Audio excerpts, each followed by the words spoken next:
കാറ്റത്ത് കുളിക്കൂടിൻ്റെ പുതിയൊരു എപ്പിസോഡിൻ്റെ പ്രമുഖ വിശേഷങ്ങളിലേക്ക് എല്ലാവർക്കും സ്വാഗതം. അങ്ങനെ നമ്മളുടെ സുഭാഷാണെങ്കിൽ കവിതേനെ കാണാൻ ചെല്ലുന്ന സമയത്ത് കവിത വീട് നോക്കണേ എവിടെയാണെന്ന് ചോദിക്കുമ്പോൾ സുഭാഷാണെങ്കിൽ ആകെ അമ്പരന്ന് പോകുന്നുണ്ട്. അപ്പോൾ സുഭാഷ് ചോദിക്കുന്നുണ്ട്, എന്തിനാ വീട് നോക്കണേന്ന് ചോദിക്കുമ്പോൾ, അല്ല നമുക്ക് വേറെ മാറി താമസിക്കണ്ടേ, വിവാഹം കഴിഞ്ഞാൽ നമ്മൾ മാറി താമസിക്കുമല്ലേ എന്ന് ചോദിക്കുമ്പോൾ, ഞാൻ എന്തിനാ മാറി താമസിക്കണേ, എനിക്കൊരിക്കലും അങ്ങനെ താമസിക്കാൻ പറ്റില്ല, കവിതയോട് ഇതാരാ പറഞ്ഞതെന്ന് ചോദിക്കുമ്പം, നിങ്ങളുടെ അനിയന്മാരൊക്കെ സമ്മതിച്ചല്ലോ, അങ്ങനെ സമ്മതിച്ചുകൊണ്ട് ഈ ആലോചനയായിട്ട് വീണ്ടും മുന്നോട്ട് പോകാൻ ഞങ്ങൾ തീരുമാനിച്ചതെന്ന്. അത് കേട്ടതും സുഭാഷ് പറയുന്നുണ്ട്, എനിക്ക് എൻ്റെ അനിയന്മാരെ വിട്ടൊരു ജീവിതമില്ല എന്നും പറഞ്ഞ് സുഭാഷ് വേഗം തന്നെ അവിടെ നിന്ന് ഇറങ്ങി പോകുന്നുണ്ട്. ഈ സമയത്ത് കവിതയാണെങ്കിൽ എന്ത് ചെയ്യണമെന്ന് അറിയാത്തൊരു അവസ്ഥയിൽ തന്നെ നിൽക്കുന്നുണ്ട്. പിന്നീട് കാണിക്കുന്നത് നമ്മളുടെ നിധിയും സുധീഷും ഹരീഷും എല്ലാവരും ഇങ്ങനെ സംസാരിച്ച് നിൽക്കുന്ന സമയത്ത് സുഭാഷ് അങ്ങോട്ട് വരുന്നുണ്ട്. ആ സമയത്ത് സുധീഷ് പറയുന്നുണ്ട്, സുഭാഷ് ചേട്ടൻ ഇന്ന് നേരത്തെ വന്നല്ലോ, എന്നാൽ ഞാൻ പോയി കുറച്ച് മീൻ വാങ്ങിക്കൊണ്ട് വരാം, ചേട്ടൻ കറി വയ്ക്കുമെന്ന് പറയുമ്പം, എനിക്കിപ്പോൾ കറി വയ്ക്കലല്ല പണി, നിങ്ങൾ തന്നെ കറി വെച്ച് കഴിച്ചാൽ മതി, ഞാനത് ഏറ്റിട്ടുണ്ടോ നിങ്ങൾക്ക് ഭക്ഷണമൊക്കെ ഉണ്ടാക്കി തരാമെന്ന്, എന്തായാലും നിങ്ങൾ എന്നെ വിവാഹം കഴിപ്പിച്ച് വേറെ താമസിപ്പിക്കാൻ തീരുമാനിച്ചേക്കാം അല്ലേന്ന്. അത് കേട്ടതും ഇവരാണെങ്കിൽ ആകെ അമ്പരന്ന് പോകുന്നുണ്ട്.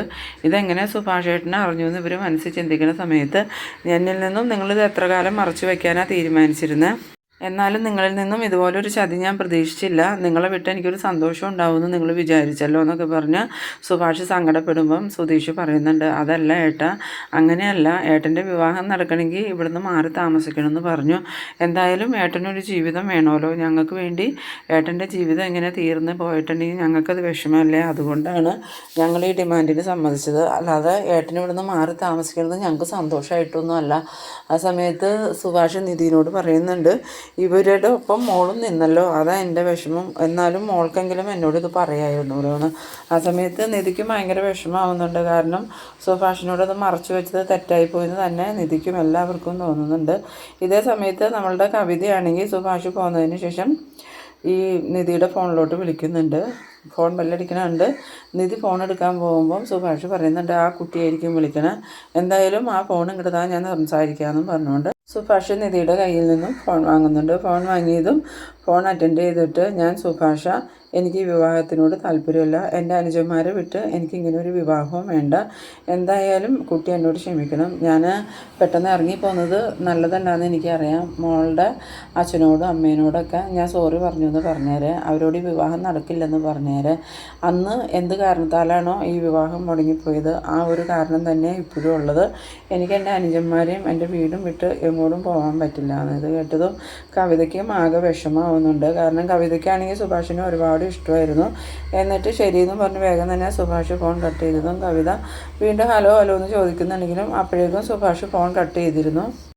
ഫോൺ കട്ട് ചെയ്തതിന് ശേഷം സുഭാഷ് സുധീഷിനോട് എല്ലാവരോടും പറയുന്നുണ്ട്, ഇനി ഇതുപോലെ ഒരാലോചനയുമായിട്ട് നിങ്ങൾ മുന്നോട്ട് പോകരുത്, ഈ ആലോചനയെന്നല്ല, ഇങ്ങനത്തെ ഡിമാൻഡുമായിട്ട് വരുന്ന ഒരാലോചനയും എനിക്ക് താല്പര്യമില്ല, എനിക്ക് നിങ്ങളെ വിട്ടെങ്ങോട്ടും പോകാനും പറ്റില്ല, അതുകൊണ്ട് തന്നെ ഞാനൊരു കാര്യം ഉറപ്പിച്ച് പറയുക, ഇനി ഇതുപോലെ ഡിമാൻഡുമായിട്ട് വരുന്ന ഒരു വിവാഹം കഴിക്കാൻ ഞാൻ തയ്യാറല്ല എന്നും പറഞ്ഞുകൊണ്ട് ഈ സുധീഷിനോടൊക്കെ ദേഷ്യപ്പെടുന്ന സമയത്ത് സുധീഷ് പറയുന്നുണ്ട്, സുഭാഷ് ഏട്ടൻ പോയിട്ട് ഞങ്ങൾക്കിവിടെ സന്തോഷമായിട്ട് ജീവിക്കാൻ വേണ്ടിയിട്ടൊന്നുമല്ല, സുഭാഷ് ഏട്ടനൊരു ജീവിതം കിട്ടാൻ വേണ്ടിയിട്ടാണ് സുഭാഷ് ഏട്ടൻ ഞങ്ങൾ ഇങ്ങനെയൊക്കെ ചെയ്തിരുന്നു. ആ സമയത്ത് നികേഷ് പറയുന്നുണ്ട്, എനിക്ക് ആദ്യം തൊട്ടേ ഭയങ്കര വിഷമമായിരുന്നു ചേട്ടാ, എന്തായാലും ഇവരെല്ലാവരും കൂടി എന്നെ നിർബന്ധിച്ചത് കൊണ്ടാണ് ഞാനിതിന് സമ്മതിച്ചത്, സുഭാഷ് ഏട്ടനില്ലാത്ത ഈ വീടിനെക്കുറിച്ച് ആലോചിക്കാൻ പോലും എനിക്ക് പറ്റില്ല, പിന്നെ ചേട്ടനൊരു ജീവിതം കിട്ടിക്കോട്ടെ എന്ന് വിചാരിച്ചാൽ ഞാൻ ഇതിനൊക്കെ സമ്മതിച്ചതെന്നും പറഞ്ഞുകൊണ്ട് നികേഷാണെങ്കിൽ സുഭാഷിനെ കെട്ടിപ്പിടിച്ച് കരയുന്നുണ്ട്. ആ സമയത്ത് സുഭാഷ് എല്ലാവരോടായിട്ട് പറയുന്നുണ്ട്, കണ്ടില്ലേ ഇവൻ്റെ സങ്കടം, നിങ്ങൾ എന്തിനാ ഇപ്പോൾ ഇതിന് നിന്ന്, എന്തായാലും ഞാൻ ഈ വീട്ടിൽ നിന്ന് ഒരിക്കലും പോകാനൊന്നും പോകുന്നില്ല, ഇനി എനിക്ക് വിവാഹം നടന്നില്ലെങ്കിലും കുഴപ്പമില്ല, എൻ്റെ അനുജന്മാരുടെയും അവരുടെ ഭാര്യമാരുടെയും മക്കളുടെയൊക്കെ കൂടെ ഞാൻ ഈ വീട്ടിൽ തന്നെ ഉണ്ടാവുമെന്നും പറഞ്ഞ് സുധീഷിനോടൊക്കെ ദേഷ്യപ്പെടുന്ന സമയത്ത് ഹരീഷൊക്കെ ചെന്ന് ഈ സുഭാഷിൻ്റെ മൈൻഡൊന്ന് മാറ്റാൻ വേണ്ടിയിട്ട് ഈ സുഭാഷിനെ ഈ കിളിയിടവും കെട്ടിപ്പിടിക്കുകയൊക്കെ ചെയ്യുന്നുണ്ട്. അങ്ങനെ അവർ 4 പേരും കൂടി കെട്ടിപ്പിടിച്ച് നിൽക്കുന്ന ആ ഒരു രംഗം കാണുമ്പം നിധിക്കാണെങ്കിൽ നല്ല സങ്കടവും അതുപോലെ തന്നെ സന്തോഷവും വരുന്നുണ്ട്. പിന്നീട് കാണിക്കുന്നത് എല്ലാവരും കൂടി ചേർന്നിരുന്ന് ഈ വിവാഹത്തിൻ്റെ കാര്യം ചർച്ച ചെയ്യാണ്. ആ സമയത്ത് നിധി പറയുന്നുണ്ട്, സുഭാഷ് ഏട്ടൻ ഇത് അറിയുമെന്നുള്ളൊരു പേടി എനിക്കുണ്ടായിരുന്നു, എന്തായാലും ഇനിയിപ്പോൾ സുഭാഷ് ഏട്ടൻ ഈ വിവാഹത്തിന് സമ്മതിക്കില്ല, സുഭാഷേട്ടൻ്റെ വിവാഹം എങ്ങനെയെങ്കിലും നടക്കണമെന്ന് കരുതിയല്ലേ നമ്മളിതൊക്കെ ചെയ്തതെന്ന് സുധീഷ് പറയുമ്പം നിധി പറയുന്നുണ്ട്, ഇപ്പോൾ സുഭാഷേട്ടൻ അറിഞ്ഞത് നന്നായി, ഇല്ലെങ്കിൽ വിവാഹത്തിന് ശേഷം സുഭാഷേട്ടൻ ഇത് അറിഞ്ഞു കഴിഞ്ഞാൽ ഭയങ്കര പ്രശ്നമായേനെ.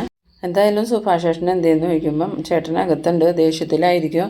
ഇല്ല, ദേഷ്യമൊന്നും ഉണ്ടാവില്ല, കഴിഞ്ഞു പോയതിനെക്കുറിച്ച് ഓർത്ത് വിഷമിച്ചിരിക്കുകയായിരിക്കും, ചേട്ടനെ വിട്ടേരാ, ചേട്ടനെ ഓക്കെ ആയിക്കോളൂ എന്ന് പറയണം. ആ സമയത്ത് നിധി പറയുന്നുണ്ട്, എന്തായാലും ഞാൻ പോയി സുഭാഷേട്ടനെ ഒന്ന് കണ്ടിട്ട് വരട്ടെ എന്നും പറഞ്ഞ് അകത്തേക്ക് പോണ സമയത്ത് മേളിൽ നിന്ന് ഒരു ഓട് പൊട്ടി താഴേക്ക് വീഴുന്നുണ്ട്. അത് കറക്റ്റ് നിധിയുടെ പുറകിൽ തന്നെയാണ് വീഴുന്നത്. ഓടിൻ്റെ ഒച്ച കേട്ടതും നിധി ഒച്ചയെടുത്ത് കരയണ സമയത്ത് സുഭാഷും അതുപോലെ ഭാസ്കറിനെ എല്ലാവരും ഓടി വരുന്നുണ്ട്, എന്താ പറ്റിയെന്നും ചോദിച്ച്. ആ സമയത്ത് ഓട് വീണു എന്ന് പറയുമ്പം ഭാസ്കരൻ പറയുന്നുണ്ട്, ഓടല്ലേ വീണോളൂ, ഞാൻ വിചാരിച്ചു അല്ല ചുമരിടിഞ്ഞ് വീണായിരിക്കുമെന്ന്. എന്തായാലും ഇനി അവിടെ നിന്ന് സംസാരിക്കണ്ട, മാറി നിന്ന് സംസാരിക്കുന്നു പറഞ്ഞുകൊണ്ട് ഭാസ്കരൻ അങ്ങോട്ട് പോകുന്നുണ്ട്.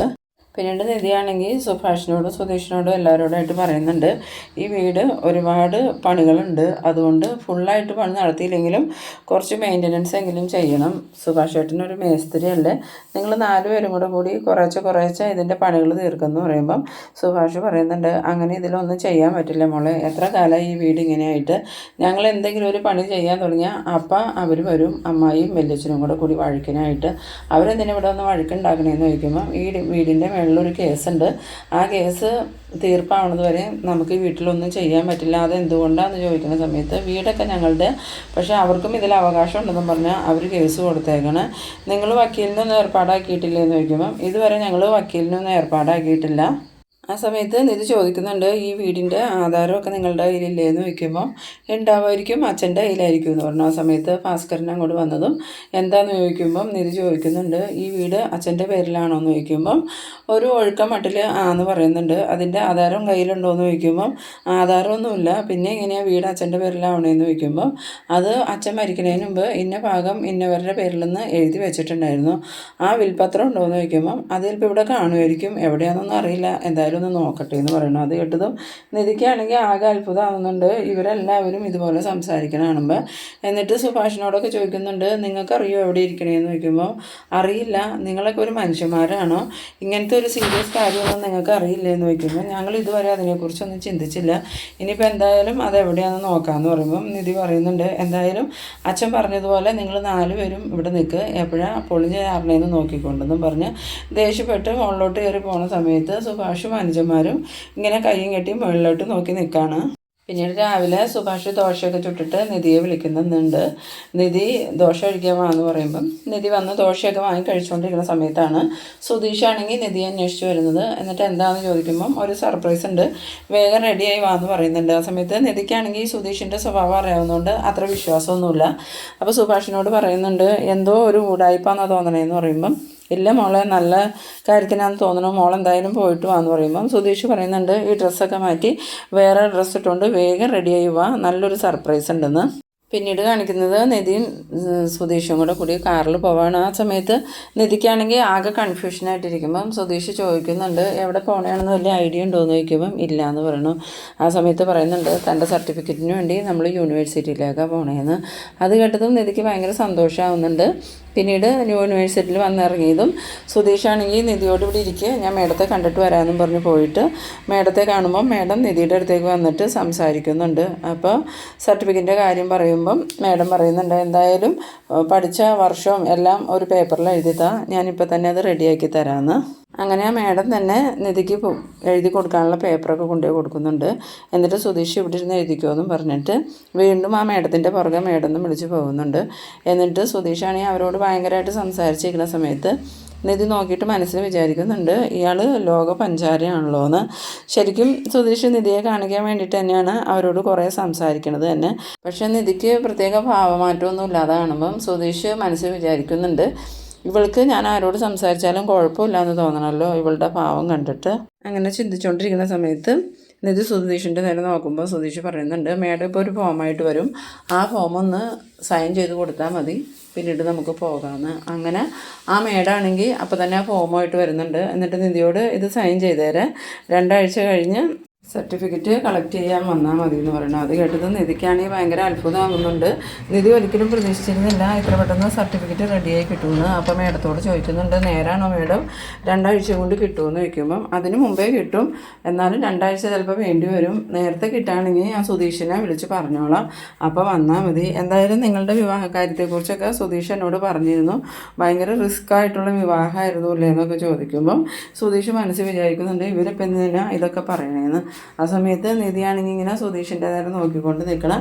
ആ ഒരു സീനിലാണ് ഈ എപ്പിസോഡ് അവസാനിക്കുന്നത്. അപ്പോൾ നിങ്ങൾ എൻ്റെ വീഡിയോ ആദ്യമായി കാണുന്നവരാണെങ്കിൽ ചാനലൊന്ന് സബ്സ്ക്രൈബ് ചെയ്യാനും ഇഷ്ടമായാൽ ലൈക്ക് ചെയ്യാനും ഷെയർ ചെയ്യാനും മറക്കരുത്. അപ്പോൾ ഇതുപോലെ ഇൻട്രസ്റ്റിംഗ് ആയിട്ടുള്ള അടുത്തൊരു എപ്പിസോഡുമായി നമുക്ക് വീണ്ടും കാണാം. അതുവരേക്കും ബൈ ബൈ.